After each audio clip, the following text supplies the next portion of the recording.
Okay. So what are we doing scientifically for Evolv and Archaea Active? Initially, we were skeptical of Evolv. We have projects coming to us every day. This is a great product. It'll do this to the human physiognomy. It'll do that. Show me. Especially when we were told of a water with the ability to raise O2 saturation levels in people. It's interesting. A water with apparent curative powers.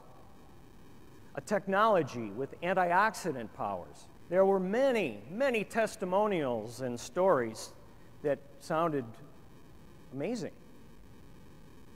Encouraging, but amazing.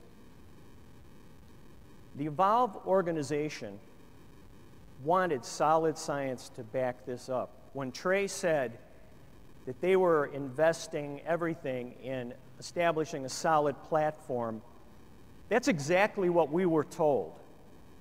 And we were asked, would we consider looking deeply into this water and trying to figure out how it works? If it works, how it works, and for whom. We thought about it and we said, well, why don't we do some preliminary testing? So we agreed to do some preliminary testing. I'm going to show some charts and graphs here. I'm just going to summarize them. You don't need to be a biologist. If you look at the red line down there, that's just regular distilled water. If you look at the blue line, that is Evolv water. And if you look at the green line, that's Evolv water that's been concentrated or evaporated by about 50%. Interesting, because there's a dose response there. But what we're talking about was a little test tube test to show that oxygen uptake was enhanced in human blood. Just in blood, in a test tube, not in the body. But that was interesting. We said, okay, here's something we can hang our hat on. So we agreed to go forward. Here's another graph showing how Evolv water worked better than distilled water. Now, does this prove conclusively that it has an effect in your body? No. But what does it tell us? That there is an activity that's measurable. So, we tested it some more. We submitted our report to Evolv. Trey and all of his associates said, this is really encouraging. Would you consider going forward with us? And we said, yes, based upon this, we have time to work on this. So, oxygen uptake and utilization. Why is that so important? Well, here's a little thing. Lady saying, every day I walk for 30 minutes, I drink my glasses of water, I eat the right food, but I'm still growing older. Target test, the science of biomarkers. Aging is inevitable, but healthier aging is definitely possible, and organizations like the National Institute of Health agree with that. Biomarkers present us with a new paradigm for healthier lives. What are these biomarkers? Biomarkers are enzymes and proteins that float around in our blood that we can measure, and they change, and they have been associated with prevention of or creation of long-term diseases. So the whole theory is, if you can figure out how to measure the level of these biomarkers, and then perhaps how to change the level of some of the biomarkers, you can actually influence your downstream health. Look at this chart. This chart shows a human life, and if you look all the way to the left, you'll see when we're young, we're at very low risk for chronic disease, and as we get older, there's more risk. Modern medicine concentrates mainly on the phase at the back end, when we've already gotten sick and they're treating symptoms. They wait until they have to treat the symptoms.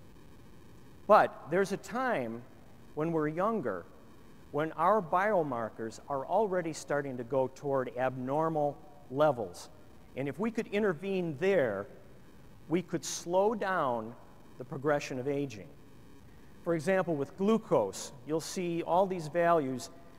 If you have a fasting glucose of 90, you're pretty healthy. When you get to 110, you're already moving into a diabetic frame. And if you stay in that frame, toward the end, you're going to have structural changes, eye damage, you'll have lack of circulation in your extremities, your kidneys can fail, it goes on, and you'll get coronary artery disease too. So, if you look at these two charts, you can see a normal life on the left, where the green represents symptoms of disease, and the red represents the level of abnormal biomarkers showing up. And if you notice, even by our 30s and 40s, our biomarkers are out of whack, but we're not showing any symptoms. But by the age of 50, about half of us are sick. About half of us are on statin drugs, Lipitor, rosiglitazone, trying to lower our blood sugar, trying to lose weight. We have problems. But the chart on the right shows a life where the biomarkers were controlled a bit more. Now, the person doesn't live any longer, but they live healthier. Fewer symptoms, less medicine toward the end. So, changes in your blood targets appear before you have symptoms. And if you could control those, whammo, you're on to a healthier life. That's what we're looking at with Evolv. We are taking Evolv and we're looking at series of biomarkers. Why do we need to manage these biomarkers? Here's a classic example. Years ago, before medicine started keeping us alive longer, you'd see a person in their 60s looked pretty old. But if you look at the bottom, today it's possible, if you live correctly, to look younger longer, be healthier longer, and be able to move and be part of your family, part of your career, pursue your dreams much longer. From a science perspective, managing these biomarkers allows the building of a clear vision of health based upon well-published, peer-reviewed journals. There's a wide body of science supporting these biomarkers. From a marketing perspective, it makes it possible to design provocative products that consumers are going to be interested in because there's a huge consumer benefit. Here are a few of the biomarkers that we look at. If you look close, you'll see things like cardiovascular disease, metabolic disease, inflammation, et cetera, et cetera. We're looking at literally dozens of markers in human blood. And we are also looking at genes and cascades of genes and how they're affected by various food materials. We're doing this with Evolv.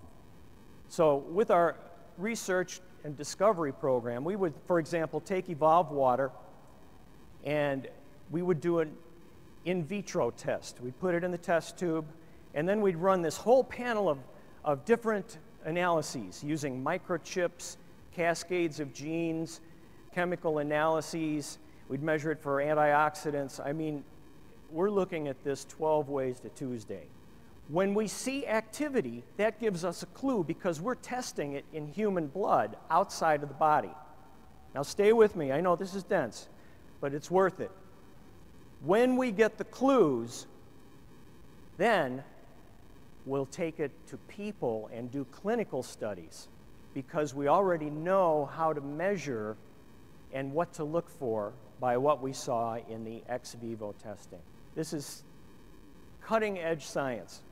To our best knowledge, no one in our industry is doing this kind of research.